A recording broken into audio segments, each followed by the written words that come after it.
Hey, what is up, YouTube? Thank you so much for tuning into my video. As I'm sure you saw by the title, this is like my first time ever doing like a voiceover on any video. So thank you so much to those subscribers who, whether you probably found me through shorts, more than likely, thank you so much for subscribing to the channel. I really appreciate it. Please go and like watch my other videos. This is my first ever, like I said, like voicing over a video. This was a ranked match that went really well for me and my cousin who I'm playing with. I play COD with him a lot. He may be featured on lots of upcoming videos. But anyways, if you guys have a specific type of content you like to watch, specifically from me or other YouTubers, please drop that down in the comments. I would love to put out more of that stuff.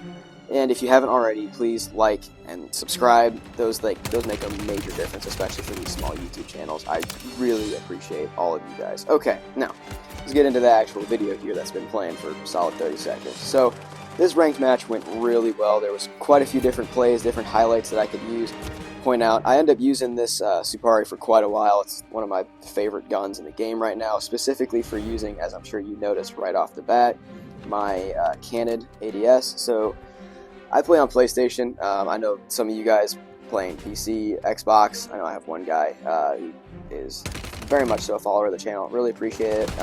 Used to be We Fear Nothing. I think his name's Oevo now, or I'm not exactly sure how you pronounce it, but shout out to him. Great guy. Following the channel for a while. Appreciate it. And he plays Xbox, and I'm sure you can do it there too. So what you do is whenever you go to aim down sights, and specifically on console or playing controller, there's an option, and you can press, I want to say it is up. It's either up or, actually no, it's down. You press down on your direction pad, your D-pad, and essentially it'll hold the gun sideways, and it's the same as if you had iron sights, but I've turned my crosshairs off and basically turned my center dot as big as it can get, and it's like having a free red dot, essentially, that has no zoom, except for it's white, obviously, and I'm not sure how the aim assist works, but the just overall ability to hit shots can be a little bit easier, not to mention your ADS speed is incredibly quick. More than likely, whenever you're running guns that with a high sprint to fire, that ADS is still going to be faster than the sprint to fire. So for these close quarters, like this basement that I'm camping forever, it's great for those scenarios because you pop a corner and you're not exactly sure where the guy is, but your ADS is so quick, you can start shooting to try to help eliminate that sprint to fire delay, but your ADS is so quick, by the time you lock on, you're already shooting, and it gives you an advantage in most situations. So right there with that kill on the dock, that was honestly that was a pretty good shot, because this form of aiming is not the most precise. You're gonna really struggle to hit shots 20, 30 meters out because of just, it's not a perfect way of aiming. You can do it with marksman rifles. You can't do it with snipers because that would be way too OP if you could just run around one-tapping people like that. But it's great for some ARs. Most SMGs run flawlessly with this style. This allows, so you don't have to worry about any kind of sight whatsoever. This allows me to build, I have a really crazy movement Supari build that works great for this method of ADS. I could probably end up dropping that if I get a comment asking for it. But anyways, as you can see, the form of aiming works real great. I mean, I got shot in the back that time, so I don't know what I'm supposed to do there. But in this game, I am running my Rival 9 loadout, which, as you probably have all seen, the Rival 9 is absolutely kicking right now. Absolute beast. So, right now, we're just going to end up camping these houses for the rest of the game. Spoiler alert, right? So, you can tell that we stayed in this area. We landed, I want to say that's factory, and just went to these houses. So it's not like you have to travel halfway across the map to get the win. We also kind of got lucky with gas rotation, just happened to be right there. There's a little bit of luck involved. But yeah, as you can see, there's more of that ADS movement with the aim down sights. I got shot in the side, or else I might have actually won that one. But you can literally see there how quick it is and how accurate it is. It's not like you're hip firing, you're actually aiming down sights. It's got the exact same accuracy. There, I just didn't have time to switch it. I could not, for the life of me, figure out where he was getting shot from. So I ended up getting the res. We also got the contract. Like, we have an absolute, great setup. Great spots to camp in this house. I personally do not like campers. If you're that person that camps, go get a life. But other than that, if you move around here and there, that's fine. Like, if you just pick a good corner to chill in, that's fine. Here we have a teammate, that would be, I think that's actually my cousin. He gets the down. Obviously, we're a little bit competitive, so I was going to try to go steal the kill from him. Because that's how we operate, right? So I got a guy coming in. I saw him through the window, so I was able to actually slow down, get my sprint to fire reset. So that's how I was able to get that one, or else he more than likely would have had the advantage if I was trying to run out that door. Now here, I want to say, over voice chat, he was telling me there's 2 guys up on the roof. I think the one guy just chucks his gun down the ladder, which doesn't make any sense. I guess he didn't like that one.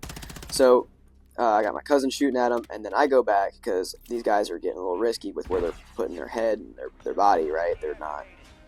I didn't think they're still there in that clip. No, but they're both very much so just chilling there. And here's a great example where if you get an opportunity to take a shot, whether it'll give away your position or not, do it. There have been many scenarios, at least in my clips, where I don't take the shot, and that actually results in me getting killed. Here, I just got lucky. I think it was just an angle that he didn't see me come up the ladder, and I just was able to get both of them. But other than that, take that shot. If you have someone who's centered with your screen, your center dot is where it needs to be, and you can take that shot, do it, because those are some of the key factors in winning a firefight. Obviously, whoever shoots first has the advantage, but then you also have the damage advantage, where whoever has the most amount of health or the least amount of damage taken has the slight upper hand in that fight, regardless of who shoots first. So here, my teammates make the better move, and they actually push towards houses where there's a lot more cover. I was going to try to see if I could get someone trying to rotate off of the near prison area, the lighthouse area. Turns out that wasn't a great idea, and I had a big old open patch to run through. So that's why I popped both smokes. Absolutely tactical smoke. Definitely need that. Stim is great, don't get me wrong. But for ranked, you're probably going to want to run that smoke over the stim like all the time. So here we're going to have face off with about 2 or 3 different teams. We do have the top of gas rotation. That is something really important. We've all seen that clip from Star Wars where they say, I have the high ground, Anakin, right? But no, that is very true. You want the high ground in almost every single gas rotation you can. Because if you have the high ground, you don't have to worry about, most of the time, getting shot in the back. Here's just a random example. I like how I say that, and I'm just going to get nailed in the back right here.